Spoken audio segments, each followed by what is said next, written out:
भगवते वासुदेवाय नमः। जय श्री राधे कृष्ण। दोस्तों, स्वागत है आप सभी का हमारे यूट्यूब चैनल पावरफुल हिंदू धर्म में। आप सभी पर श्री कृष्ण और राधा रानी की कृपा सदा और सर्वदा बनी रहे। आज से हम आप सभी को वैशाख मास की महात्मा की कथा का श्रवण कराएंगे। आज हम आप सभी को वैशाख मास की कथा अध्याय 1 और 2 का श्रवण कराएंगे। आइए श्रवण कीजिए कथा अध्याय 1 का। श्री गणेशाय नमः। पहला अध्याय। मनुष्यों में श्रेष्ठ नर और नारायण को नमस्कार कर और देवी सरस्वती तथा व्यास जी को प्रणाम कर उनकी जय बोलता हूँ। सूत जी बोले, परमेष्टि ब्रह्म के पुत्र नारद जी से राजा अम्बरीश ने पवित्र वैशाख मास का महात्म्य पूछा। राजा अम्बरीश बोले, हे ब्रह्मा, जो संपूर्ण महीनों के महात्म्य वर्णन किए वह मैंने अच्छी तरह से सुने। सभी महीनों में वैशाख मास श्रेष्ठ है, अतः वैशाख मास का महात्म्य विस्तार से कहिए, मुझे सुनने की इच्छा है। यह मास विष्णु भगवान को प्यारे क्यों है और इसमें कौन कौन धर्म कार्य उन्हें क्यों प्रिय है, क्या दान करना चाहिए, उनका क्या फल होता है, ये सब कार्य किस देवताओं को प्रसन्न करने के लिए करना चाहिए। इस मास में करने योग्य काम क्या है, कौन से कार्य विष्णु भगवान को प्रिय है, इसमें क्या दान किस लिए किया जाता है, उसका फल और उद्देश्य क्या है, इस मास में किन किन वस्तुओं से भगवान का पूजन करना चाहिए। हे नारद, यह सब मुझे विस्तार से सुनाइए, मैं श्रद्धा से सुनूंगा। नारद जी बोले कि हे राजन, सभी महीनों का महात्म्य पहले श्री विष्णु जी ने लक्ष्मी जी से किया था, जो मुझसे ब्रह्म जी ने कहा है। सब महीनों में कार्तिक माह और वैशाख मास श्रेष्ठ है। इन तीनों में भी वैशाख मास सबसे श्रेष्ठ माना गया है। यह महीना माता के समान सब जीवों को अभीष्ट फल देने वाला है। इन महीने में दान, यज्ञ, व्रत और स्नान करने से सब पापों का नाश हो जाता है। यह महीना धर्म, कर्म, यज्ञ और तप का सार है। इसका देवता भी प्रशंसा करते हैं। यह मास विद्याओं में वेद विद्या के समान, मंत्रों में प्रणव, वृक्षों में कल्प वृक्ष, गांवों में कामधेनु, नागों में शेष, पक्षियों में गरुड़ के समान है। देवों में विष्णु, वर्णों में ब्राह्मण, प्रिय वस्तु में प्राण और मित्रों में भार्या के समान है।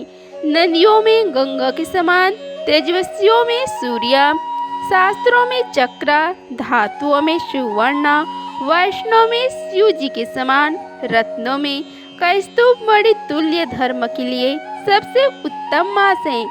इस मास के समान विष्णु भक्त उत्पन्न करने वाला और कोई महीना नहीं है। मेष की संक्रांति वैशाख मास में सूर्य उदय से जो पहले जो मनुष्य स्नान करता है, उसे विष्णु भगवान लक्ष्मी जी सहित अत्यंत प्रसन्न होते हैं।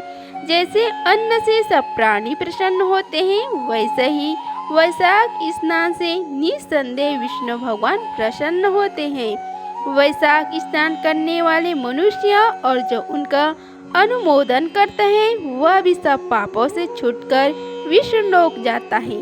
मेष राशि के सूर्य में वैशाख मास में प्रातः काल एक बार भी स्नान कर जो मनुष्य अहित करता है, वह महापापों से छूटकर विष्णु लोक पाता है। वैशाख मास में स्नान करने के लिए जो मनुष्य एक पग भी चलता है, से 10,000 अश्वमेध यज्ञ करने का फल मिलता है, इसमें संदेह नहीं। एक एकाग्रचित हो जो ऐसा संकल्प भी करता है, उसे भी निसंदेह 100 यज्ञ का पूर्ण मिलता है। वैशाख स्नान के लिए धनुष बराबर भी जो मनुष्य चलता है, वह संसार के बंधनों से छूटकर वैकुंठ धाम को जाता है। ब्रह्मांड भर में जितने तीर्थ है, हे राजेंद्र, वे सब नगर बाहर के थोड़े से जल में भी रहते हैं। अर्थात वैशाख मास में स्नान के लिए किसी तीर्थ में न जा सके तो नगर के बाहर किसी जलाशय में स्नान करना चाहिए। यम की आज्ञा से शास्त्रों में लिखे पाप उसी समय तक गरजते हैं जब तक मनुष्य वैशाख स्नान नहीं करता। हे राजन, विष्णु भगवान की आज्ञा से वैशाख मास में तीर्थ आदि के अधिदाता देवता सूर्य देव से 6 घड़ी तक जल के बाहर मनुष्य के हित के लिए ठहरते हैं। हे राजन, उस समय तक जो भी लोग स्नान करने के लिए नहीं आते, वे उनको जरूर श्राप दे अपने स्थान को चले जाते हैं। इसलिए वैशाख स्नान अवश्य करना चाहिए। इस प्रकार वैशाख मास में कथाध्याय 1 का समाप्त हुआ। आइए अब श्रवण कीजिए कथाध्याय 2 का। नारद जी बोले कि हे राजन, वैशाख के समान कोई महीना नहीं है, समयुग के समान दूसरा युग नहीं है, वेद के समान शास्त्र नहीं है, गंगा जैसे कोई तीर्थ नहीं है, जल दान के समान दूसरा दान नहीं और भार्या के समान दूसरा सुख नहीं, खेती जैसे कोई धन नहीं है और जीवन के समान कोई लाभ नहीं है, उपवास जैसा दूसरा तप नहीं, दान जैसा सुख और दया के समान दूसरा धर्म तथा नेत्र के समान कोई ज्योति नहीं है, भोजन के समान कोई तृप्ति, खेती के समान कोई व्यापार, धर्म के समान कोई हितकारी मित्र नहीं है और सत्य के समान कोई यश नहीं है, आरोग्य के समान कोई हर्षा, केशों के समान कोई रक्षक, माधव की तुल्य संसार में कोई पवित्र नहीं है। ऐसा परम उत्तम वैशाख मास शेष साईं भगवान को सदा प्यारे है। भगवान के प्यारे इस महीनों को जो लोग बिना व्रत किए व्यतीत किए कर रहते हैं, वह धर्महीन होकर शीघ्र ही पशु योनि पाते हैं। उनका कुआं, बावड़ी बनवाना, बगीचा लगवाना आदि सभी धर्म व्यर्थ हैं, उनका कुछ फल नहीं होता। जो मनुष्य वैशाख मास में नियम पूर्वक भोजन आदि करते हैं, वे विष्णु भगवान की सयुज्य भक्ति को अवश्य प्राप्त होते हैं, इसमें संदेह नहीं। संसार में अनेक प्रकार के दान और व्रत हैं, परंतु उनके करने से शरीर को अत्यंत परिश्रम होता है, उनसे संसार में बार बार जन्म लेना पड़ता है। परंतु वैशाख मास में केवल स्नान कर लेने से ही प्राणी अवगमन से छूट जाता है। सब दान करने से जो पूर्ण होता है, संपूर्ण तीर्थों में स्नान करने से जो फल मिलता है, वह सब वैशाख मास में केवल जल दान करने से ही मिल जाता है। जिसमें जल दान करने की सामर्थ्य न हो, वे ऐश्वर्य की इच्छा करने वाले दूसरों से कहकर जल दान करवाएं। यह कर्म भी सब दानों से अधिक है। तराजू के पलड़े में सब प्रकार के दान और दूसरे जल दान रखकर तोले तो जल दान भी भारी निकलेगा। जो यात्रियों के लिए प्याव लगवाए जल दान करता है, वह अपने करोड़ों कुल का उद्धार कर विष्णु लोक को जाता है। हे राजन, प्याव लगवाने से देवता, पितर और ऋषि सब निसंदेह अत्यंत प्रसन्न होते हैं। जो प्याव लगा थके हुए यात्रियों को संतुष्ट करता है, उससे ब्रह्मा, विष्णु, शिव सब देवता प्रसन्न होते हैं। जो जल की इच्छा हो तो जल दान करे, छाया की इच्छा हो तो छत्री दे। और हे राजन, जो विजन की इच्छा हो तो वैशाख में पंखा दान करें। जितने दान बताए हैं उनमें जल दान, छत्र दान और पंखा दान सबसे उत्तम है। इन्हीं का दान वैशाख में अवश्य करना चाहिए। जो मनुष्य वैशाख के महीनों में कुटुंबी ब्राह्मण को जल से भरा घड़ा नहीं देता, वह चाता की योनि को पाता है। जो प्यासे महात्मा को शीतल जल पिलाता है, उसे हे राजेंद्र 100 राष्ट्र यज्ञ करने का फल मिलता है।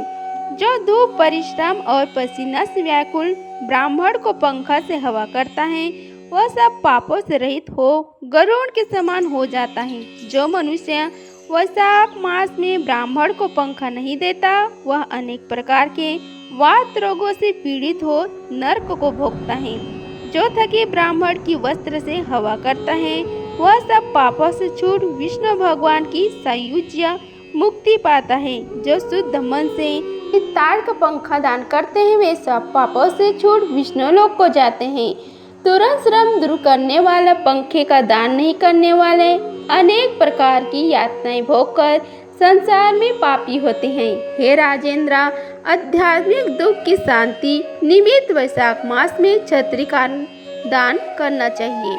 जो मनुष्य विष्णु भगवान के प्यारे इस वैशाख मास में छत्री दान नहीं करते उनको कहीं भी छाया नहीं मिलता और महाक्रूर पिशाच बन पृथ्वी पर घूमते हैं। वैशाख मास में जो खड़ग दान करते हैं वे यमदूतों का तिरस्कार कर विष्णु लोक को प्राप्त हो जाते हैं।